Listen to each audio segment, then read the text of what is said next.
Hello and welcome to Princess Dragon Gaming. Today we are going to be going over the MMO Toram Online and why you should play it.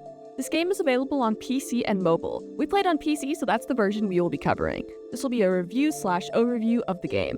We will go over the gameplay, but this is not a beginner's guide as we still have minimal experience with the game. With all that out of the way, let's get started. So I wanted to admit something before we start. I'm insanely picky about character creation.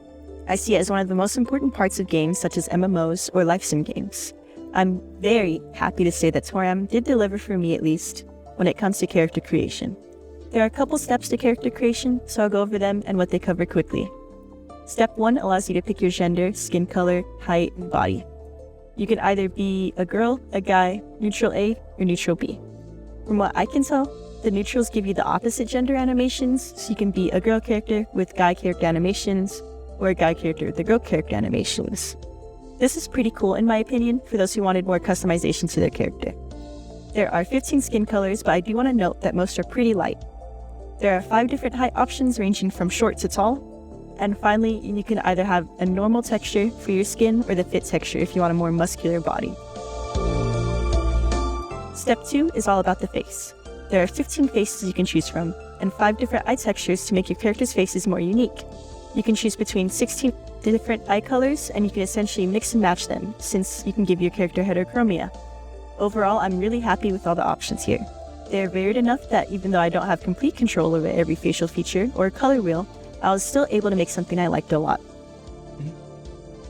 Step 3 is my favorite part, and very easily the part I spent the most time on. I put a lot of importance on hair options in games because I essentially make myself whenever I play them. Hair is very important to me and how I express myself. Now, all that being said, I have never played a game, old or new, that has made me as happy as Toram did when it comes to hairstyle options.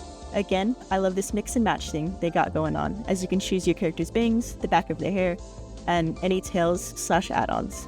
There are 72 bang options, 68 back of the hair options, and 41 tail options, including pigtails, buns, ponytails, and the little hairs that stick out. Hairs are also not gender locked. There are 52 hair color options, and if you have hair that has highlights or little accessories, there are 17 different color options. I was honestly in heaven. This way of customizing hair makes me so happy, and don't get me started on hair length. This game is so perfect, and I can actually have long hair. Allow me to rant very quickly, and you'll honestly be guaranteed to hear this in future videos because I absolutely hate how games will give you shoulder length hair options and call it long. When I see hair called long, I expect it to be actually long. It kills me when I start up a game and all the hair options are essentially the same length, with some being called long when they really ain't. In Toram, when it has long hair options, they actually mean it. Hair can range from being really short, like above the chin, to really long to hitting your ankles.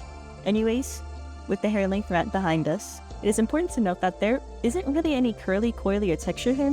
Unfortunately, like a lot of games, this one leaves out those types of hairstyles, which wasn't a problem for us in character creation, it can be for you. This game is still updated to this day, and I'm honestly hoping that hairstyles will be added to combat this issue. The final step is picking your class. After you create your character, you can pick a weapon, and this will decide your starting class. The options are sword, bow, staff, knuckles, halberd, and katana. Right next to them, it says if they are easy, normal, or hard. You can pick one based on how difficult you want the combat to be and how you want to fight. But don't let these difficulties scare you and just pick whatever looks fun. The community is super nice, and there are a few guides online if you want extra help. If you want to change later, you can change weapons at any time, but you will need to go to the library and purchase a new skill tree. You will also have a secondary weapon you can equip.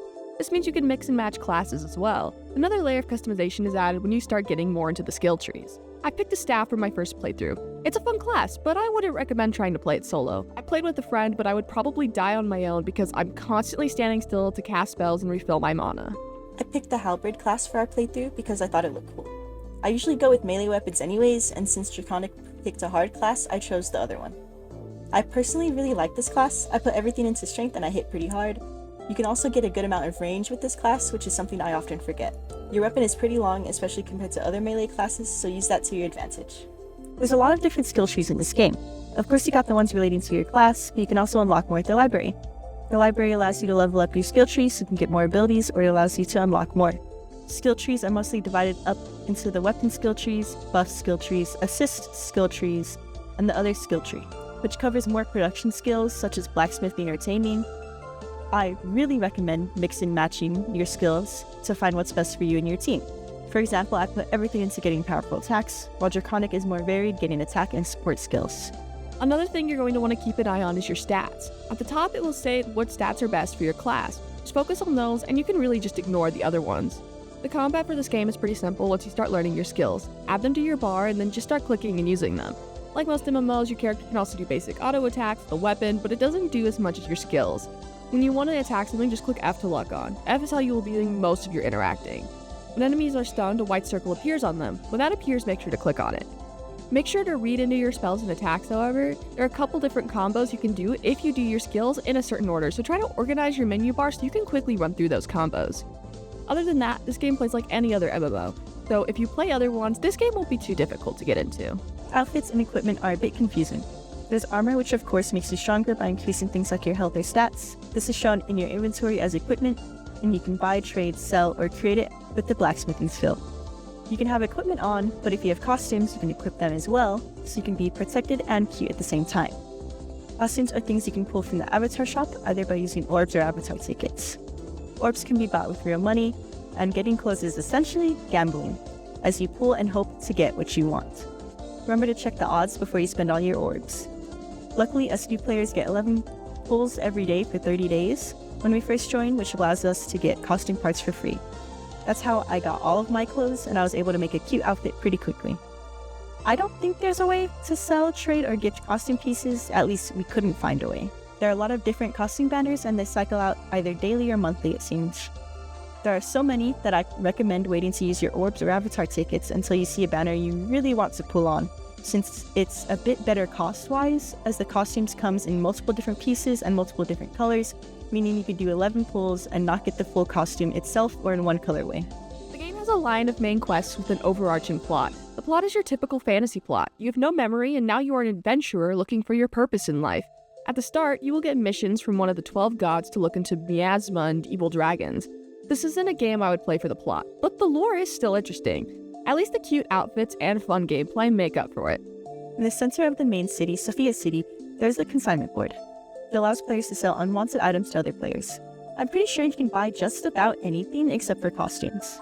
I highly recommend you look at the descriptions of items and their prices carefully so you don't get tricked into buying something for much more than it's worth. Later in the game, you can unlock the taming skill. This allows you to get pets. Pets are not just there for looks and can be used to help you out in gameplay. However, this is more endgame, but it's something to look forward to as you play the game. There's also a wizard skill tree you can unlock that lets you summon a familiar. Default is cat, but if you gamble, you can get an owl or a different species of cat. You can buy land and expand your land with money.